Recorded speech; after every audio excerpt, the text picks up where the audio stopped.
Hello and welcome to this tutorial on subnet masks. In this video you will learn about the importance of the subnet mask and how it works in detail. Let's begin by looking at laptop A.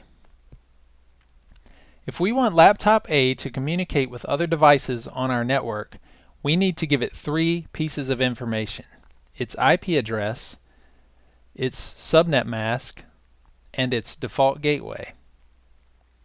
The combination of the IP address and subnet mask tell the device who it is, known as its host ID, and where it lives, which is its subnet.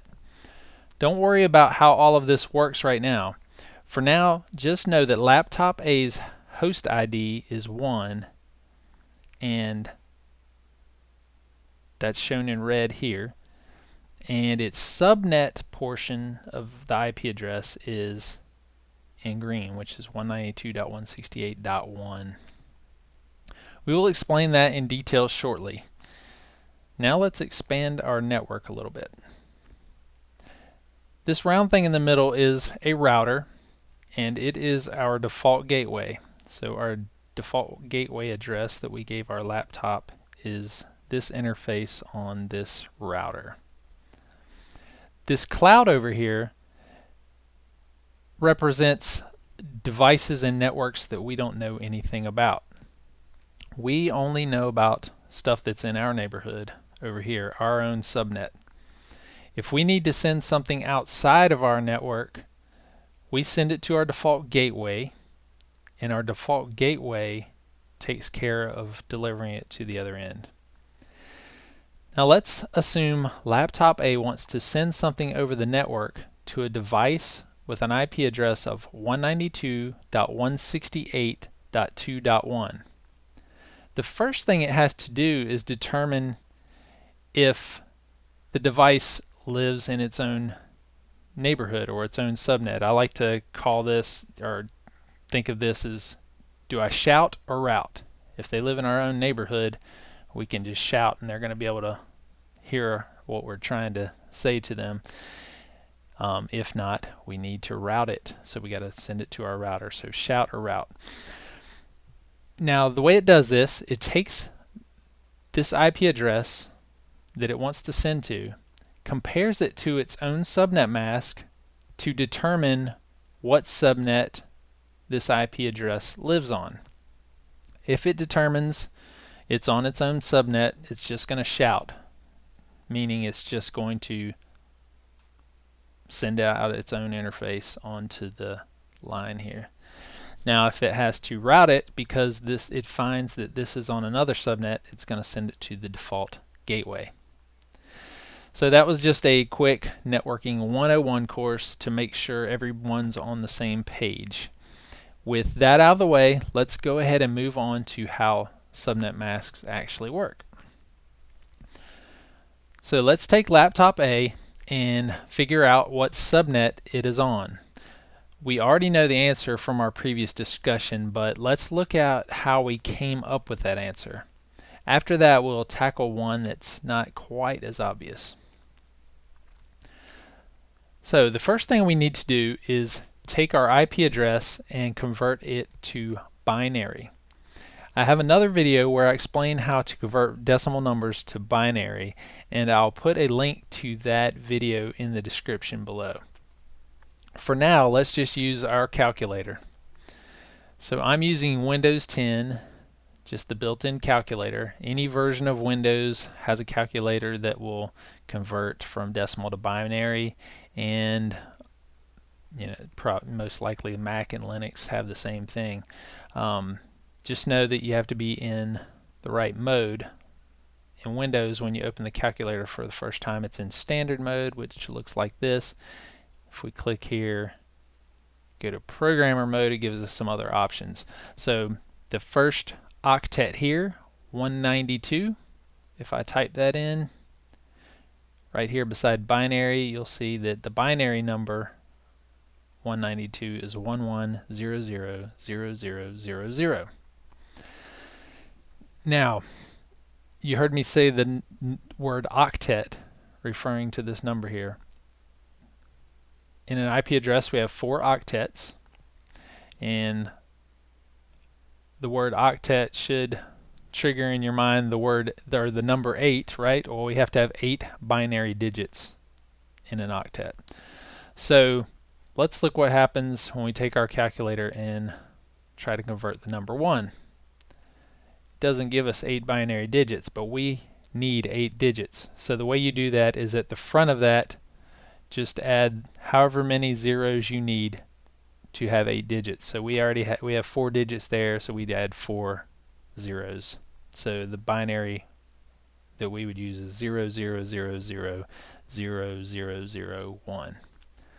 Alright, so let's just go back, look at the first one. 192 is 1 1 and then 6 zeros.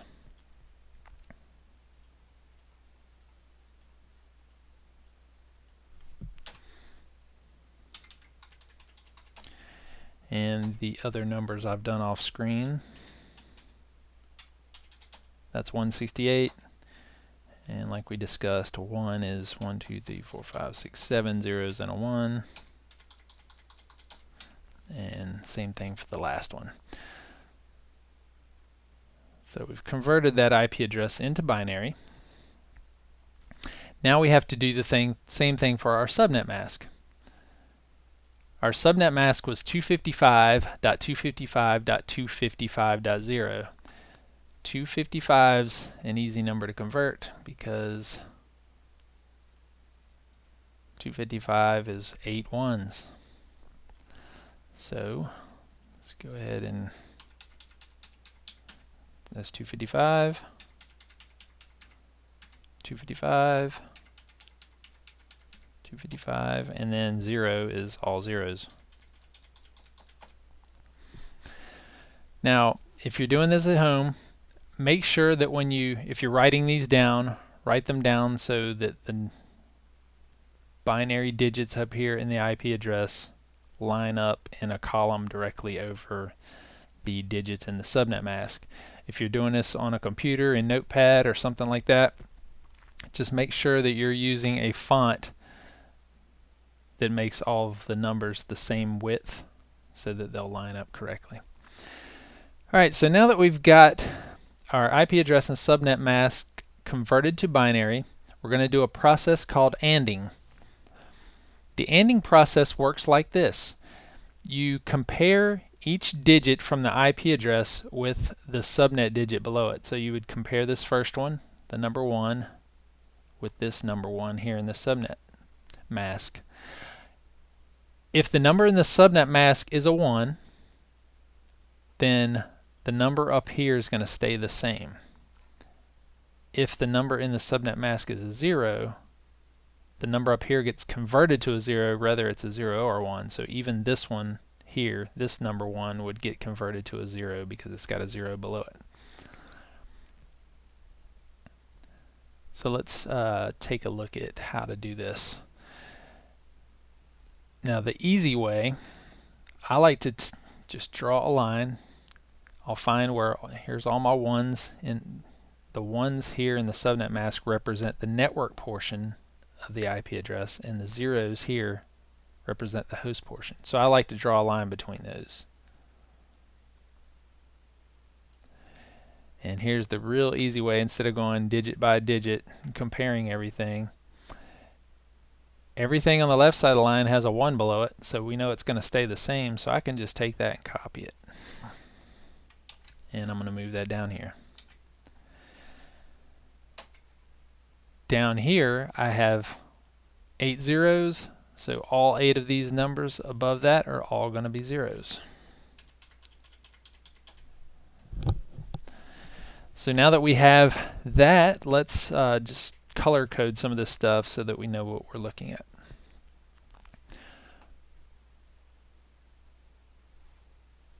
Alright, so let's draw our line again. So here's our line.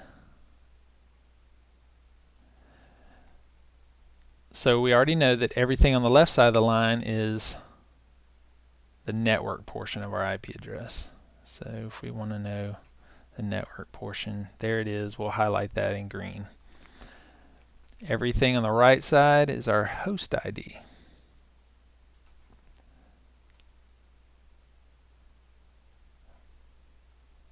So the significance of the host ID is this. On this subnet here,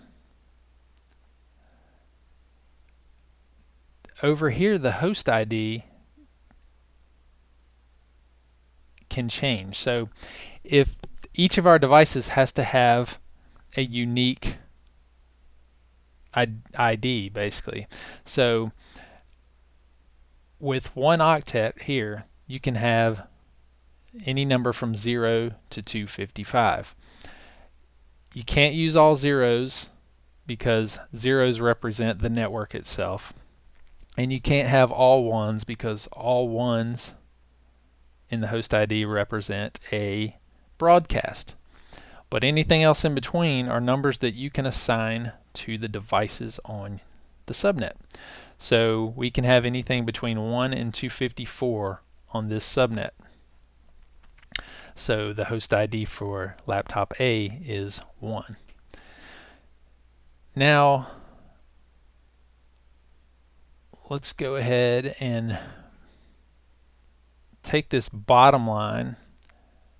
That is our actual subnet, right? So we're going to make that blue and just know that blue is your subnet. Now we're going to convert the bottom line, that's our what we came up with after our ANDing process, and we're going to convert that to decimal. And we get, let me highlight that in blue again, 192.168.1.0 is our subnet. So if we had another device on our network, so this one is 192.168.1 and then its host ID is 1, we could have another device 192.168.1.2. It would be on the same subnet. So let's go back to our earlier example where we wanted to send a message to IP address 192.168.2.1. Well, the first thing we do is we have to determine if it's on our network. So we use the same ANDing process to make that determination. So here on the top line I've converted 192.168.2.1 into binary, and then this subnet mask is our subnet mask, the same subnet mask as laptop A, so we didn't have to do anything else because we've already figured that out. So let's go ahead and go through the ANDing process here.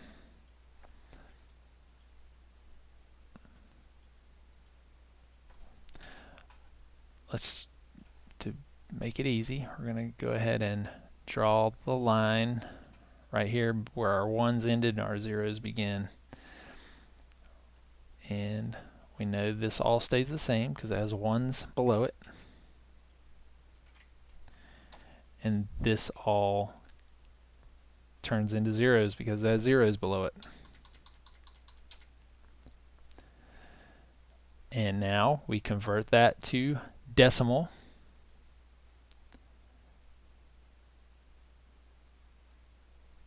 And that decimal number is 192. And I'll show you one more thing with this calculator. If I click binary here, I can convert from binary back to decimal. So let's take the first one, 1 1 1 2 3 4 5 6, and it's 192. And I've already done the others. 168 is the next one, 2 is the next one, and for some reason I have a 1 there. That should be a 0 because that had a 0 below it. And that number is 0. So the device that we want to send a message to is on the subnet 192.168.2.0 with a host ID 1, right? So it's on 2.0, so it's on a separate subnet. So we would have to send that to our default gateway, and our default gateway would take care of sending that to the correct destination.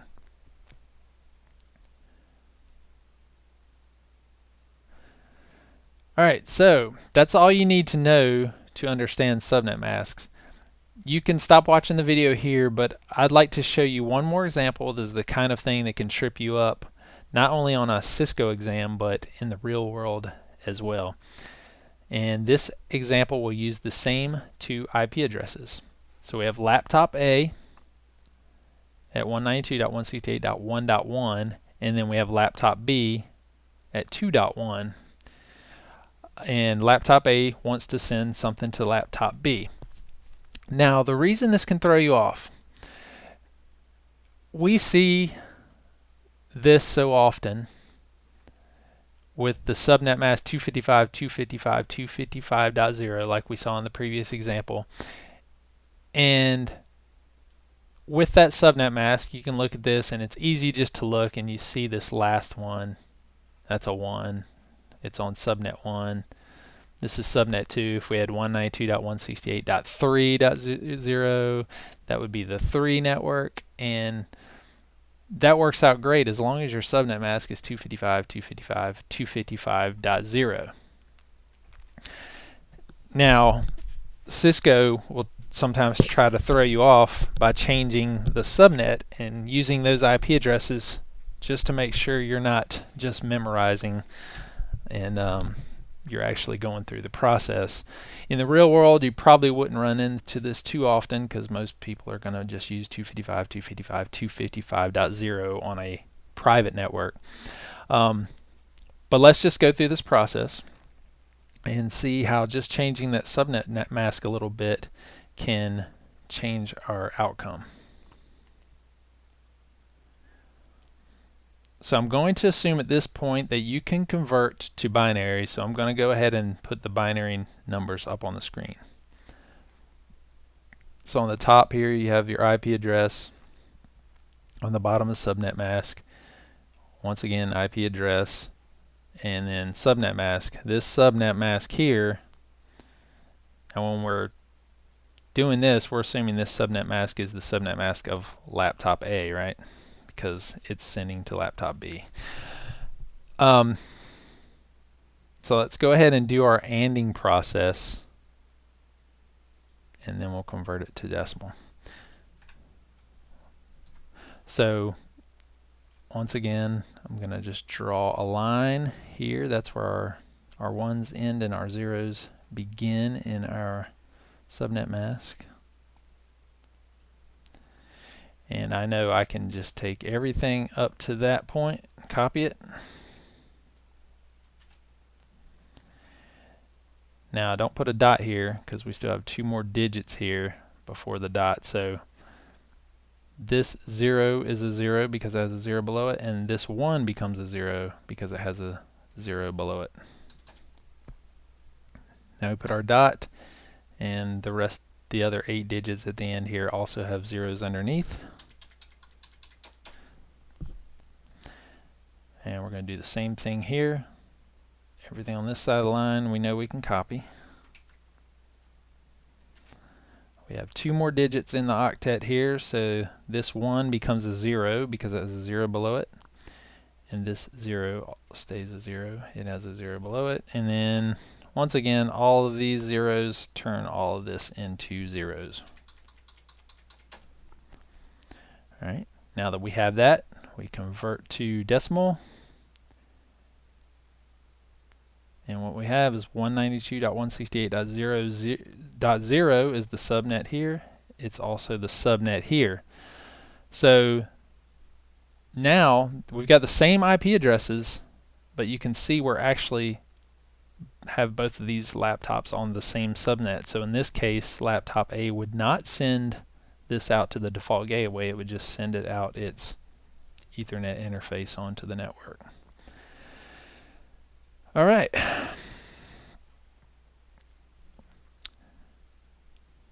I hope this video has been informative. If so, please subscribe or give a thumbs up. Thanks for watching.